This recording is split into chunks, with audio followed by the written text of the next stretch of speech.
பழனியில் இரண்டாம் நாளாக அனைத்துலக முத்தமிழ் முருகன் மாநாடு நடைபெற்று வருகிறது. இது தொடர்பான கூடுதல் விவரங்களை செய்தியாளர் கார்த்திகிடம் கேட்கலாம். கார்த்திக், இரண்டாவது நாளாக இன்று நடைபெறும் அனைத்துலக முருகன் மாநாட்டில் இன்னைக்கு என்னென்ன நிகழ்வுகள் காத்திருக்கு? வெளிநாடுகளிலிருந்தும் இன்றும் பக்தர்கள் கலந்து கொண்டிருக்கிறார்களா? நிச்சயமாக. அதாவது பழனி முருகனின் மூன்றாம் படை வீடாக இருக்கக்கூடியதுதான் பழனி. தமிழ் கடவுளாக இருக்கக்கூடிய முருகனுக்கு இந்து சமய அறநிலையத்துறை சார்பாக அனைத்துலக முத்தமிழ் முருகன் மாநாடு நேற்று துவங்கி 2 நாட்கள் நடைபெறுகிறது. இன்று நிறைவடையக்கூடிய நிலையில் நேற்று 1 லட்சத்திற்கும் மேற்பட்ட பக்தர்கள் இந்த மாநாட்டில் பங்கேற்றனர். குறிப்பாக இந்த பழனியாண்டவர் கல்லூரியில்தான் இந்த மாநாடானது நடைபெற்று கொண்டிருக்கிறது. இந்த மாநாட்டில் 2 அரங்குகள் பெரிதாக அமைக்கப்பட்டிருக்கிறது. ஒரு அரங்கு முழுவதுமாகவே பொதுமக்கள் அமர்ந்து 3000த்திற்கும் மேற்பட்ட பொதுமக்கள் ஒரே நேரத்தில் அமர்ந்து அங்கு நடக்கக்கூடிய இசை கச்சேரிகள் உள்ளிட்ட கச்சேரிகளை காண்பதற்காக அமைக்கப்பட்டிருக்கிறது.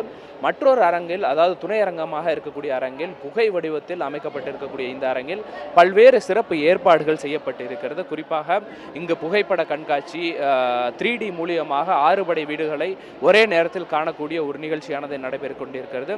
மேலும் நேற்றத்தை போலவே இன்றும் சாரையாக இந்த கண்காட்சியை காண்பதற்காக பொதுமக்கள் ஏராளமானோர் இங்கு வந்து குவிந்திருக்கிறார்கள். குறிப்பாக இந்த பகுதியில் இருக்கக்கூடிய அந்த புகைப்பட கண்காட்சியில் இருக்கக்கூடிய பொதுமக்களிடம் கேட்கலாம்.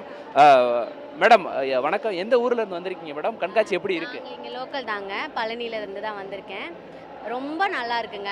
இந்த 3D ஃபிலிம் வந்து சொல்லவே வேண்டாம், ரொம்ப அழகா இருக்கு. அந்த கனியெல்லாம் நம்ம கிட்டேயே கொண்டு வந்து கொடுக்குற மாதிரி இருக்குங்க. ரொம்ப நல்லா இருக்கு. உள்ளே வச்சுருக்க அந்த ஃபோட்டோ ஃப்ரேம்ஸ் எல்லாம் ரொம்ப நல்லா இருக்குங்க. முருகனோட பெருமையை சொல்கிற மாதிரி ஃபோட்டோ ஃப்ரேம்ஸ் எல்லாம் எல்லாமே வச்சுருக்காங்க. ரொம்ப அழகாக இருக்குது. முருகனோட ஒவ்வொரு சின்ன வயசுலேருந்து என்னென்ன பெரிய வயசு வரைக்குமே எல்லா வயசில் இருக்க ஃபோட்டோஸ் எல்லாமும் அவ்வளோ அழகாக தத்ரூபமாக பண்ணியிருக்காங்க.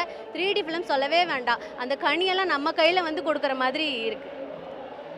தொடர்ந்து இதே போன்று இன்றும் கூட 1 லட்சத்திற்கும் மேற்பட்ட பக்தர்கள் இந்த பகுதிக்கு வரக்கூடியவார்கள் என்று எதிர்பார்க்கப்படுகிறது. மேலும் தொடர்ந்து பக்தர்களின் வருகை அதிகரிப்பால் 100 நபர்களாக மட்டுமே இந்த அரங்குகளுக்குள் விடப்படுகிறார்கள். மீதம் இருக்கக்கூடிய பொதுமக்கள் காத்திருப்புக்கு பின்புதான் இந்த அரங்குக்குள் அனுமதிக்கப்படக்கூடிய ஒரு நிகழ்ச்சியானது ஏற்பட்டிருக்கிறது. மேலும் இங்கு வரக்கூடிய அனைத்து பக்தர்களுக்குமே பஞ்சாமிர்தம் உள்ளிட்ட அனைத்து பிரசாத பொருட்களும் கூட இங்கு கொடுக்கப்படுகிறது. தொடர்ந்து இதே போன்று இன்றும் கூட பல நிகழ்ச்சிகள் இங்கு நடைபெற இருக்கிறது. இன்றும் வெளிநாடுகள் மற்றும் வெளி மாநிலங்களிலிருந்து அதிக அளவில் இந்த பக்தர்கள் இங்கு குவிவார்கள் என்று எதிர்பார்க்கப்படுவதால் பலத்த போலீஸ் பாதுகாப்பும் கூட இங்கு இருக்கக்கூடிய அரங்குகளில் போடப்பட்டிருக்கிறது. இன்றும் கூட இந்த ஆய்வு கட்டுரைகளுக்கான பரிசுகள் மற்றும் சிறந்த முருக பக்தருக்கான பரிசு உள்ளிட்ட பல்வேறு பரிசுகளும் கூட இன்று அளிக்கப்பட இருக்கிறது. புகழுக்கு புகழ் சேர்க்கும் விதமாக நடைபெறக்கூடிய இந்த முருக மாநாட்டிற்கு அதிக அளவில் பொதுமக்கள் சார்பாக வரவேற்பும் தமிழக அரசுக்கு பாராட்டுகளும் கூட இங்கு வந்திருக்கக்கூடிய பக்தர்கள் தெரிவிக்கிறார்கள். விவரங்களை வழங்கியமைக்கு நன்றி கார்த்திக். உடனுக்குடன் செய்திகளை தெரிந்து கொள்ள சன் நியூஸ் பெல் ஐகானை கிளிக் பண்ணுங்க.